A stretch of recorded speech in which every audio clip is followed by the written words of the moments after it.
immediately there must be a circle of people around you. Mostly Allah creates this within family members. Mostly.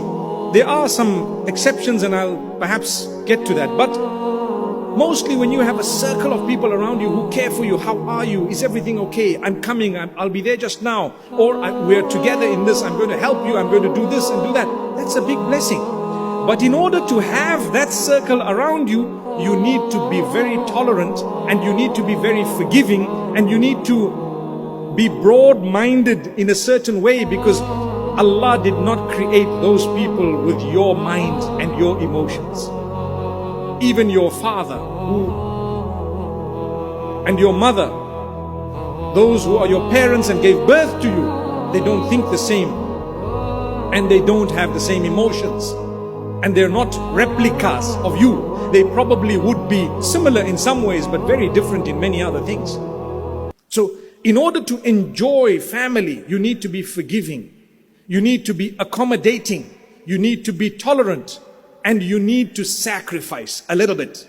If you're not prepared to sacrifice, how do you expect to enjoy the favors of a family unit? And when we say sacrifice, it's within a limit. Now, I was saying there are some exceptions. What are the exceptions? You have some people who are outright crazy. I had an email I received today. I read it and it's not the only one that has come on that subject, where they say, my father's abandoned us. He went off and he left and he doesn't want to know us, and now that I've grown older, I tried to go out to meet him and he's just kicked us away. He doesn't want to know who we are and he has nothing to do and it's bothering me and affecting me. What should I say to that child? I wish I had a moment to speak to the father of that child. It's your responsibility, your duty, no matter what, to reach out to your children, no matter what, and to speak to them, to communicate with them, to empower them. Children tend to grow up very quickly. And in those tender years, while they're growing up, they need words of love from their parents. They need words of reassurance. They need words of goodness and kindness. They need support. They need positivity. They need someone to talk to them and guide them. Moments ago, I was speaking to the teens and tweens. And what we did say is, don't feel bad when someone tells you, because someone needs to tell you. Another message that I received was when one of them said, I want to marry very far from our family because I want to marry into a community or into a culture that no one tells me anything, and I don't want to be told a thing, and I wouldn't like anyone to interfere in my life in any way. And I said, my child, you need to be told things. Don't ever, as a believer, think that you should lead a life where no one's allowed to tell you anything, because then you would lose your way. You would lose your way.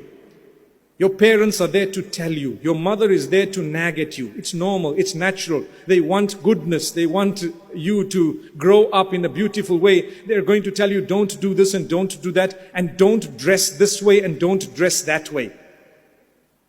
I remember a woman who, some years ago, who said, you know, when I was growing up and as I got married and so on, I used to dress quite provocatively. She's telling you herself. And she says, I didn't like to be told.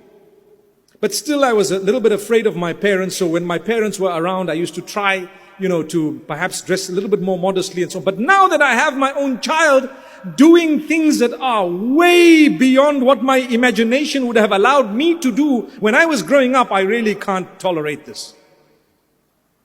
I'm thinking to myself, look how the world is changing. Look how it's changing. You don't want to be told, it's fine. A day will come when you'll have children and you'll want to tell them, but they won't want you to tell them. And you know what's going to happen? They're going to be doing things that you consider totally absurd. I'll give you one quick example. Okay? A lot of you might recall your grandparents. We're not going beyond grandparents. A lot of you might recall your grandparents. Can you imagine your grandmother in a tights and a top walking down the street? Can you imagine? But can you imagine your daughter do that? Yeah, you can. Maybe a little kid. I'm not talking of adults, okay? But look how the world has changed. مَعْرُوفُ زَمَانِنَا مُنْكَرُ زَمَانٍ قَدْ مَضَى. What we consider normal today was considered totally